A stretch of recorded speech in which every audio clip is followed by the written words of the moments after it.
The Most Magnificent Thing by Ashley Spires.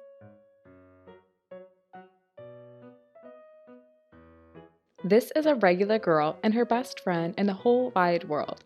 They do all kinds of things together. They race, they eat, they explore, they relax. She makes things, he unmakes things. One day, the girl has a wonderful idea. She is going to make the most magnificent thing. She knows just how it will look. She knows just how it will work. All she has to do is make it, and she makes things all the time. Easy peasy. First, she hires an assistant. Next, they gather their supplies. They set up somewhere out of the way and get to work.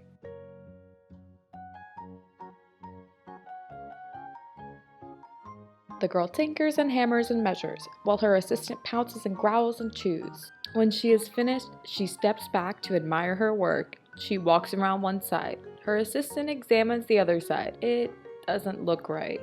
Her assistant picks it up and gives it a shake. It doesn't feel right either.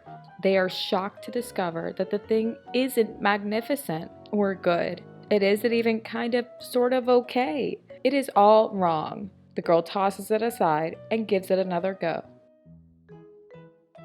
She smooths and wrenches and fiddles. Her assistant circles and tugs and wags.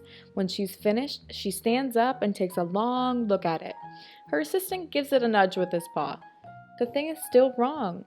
She decides to try again. The girl saws and glues and adjusts. She stands and examines and stares. She twists and tweaks and fastens. She fixes and straightens and studies.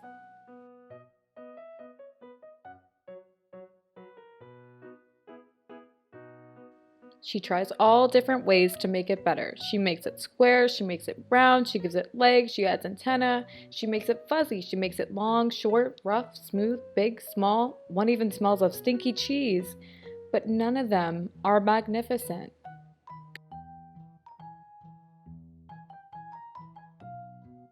Her hard work attracts a few admirers, but they don't understand. They can't see the magnificent thing that she has in her mind. She gets mad. The angrier she gets, the faster she works. She smashes pieces into shapes. She jams parts together. She pummels the little bits in. Her hands feel too big to work, and her brain is too full of all the not right things. If only the thing would just work. The pain starts in her finger. It rushes up to her brain, and then she explodes. It is not her finest moment.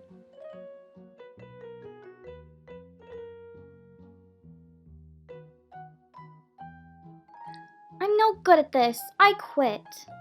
Her assistant suggests a walk.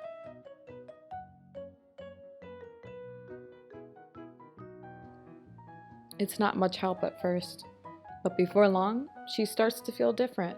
Bit by bit, the mad gets pushed out of her head.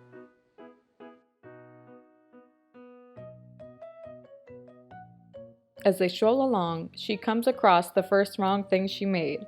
The bad feelings are about to start all over again. Then she notices something surprising. There are some parts of the wrong things that are really quite right.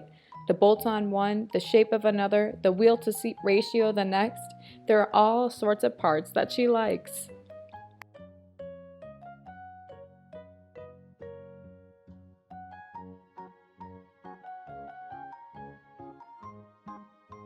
By the time she reaches the end of the trail, she finally knows how to make the thing magnificent. She gets to work. She works carefully and slowly.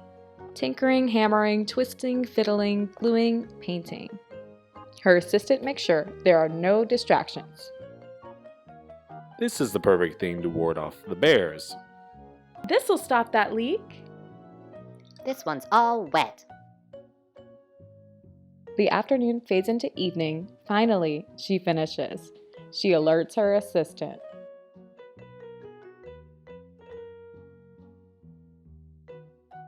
The pair take a good long look. It leans a little to the left, and it's a bit heavier than expected. The color could use a bit of work too, but it's just what she wanted.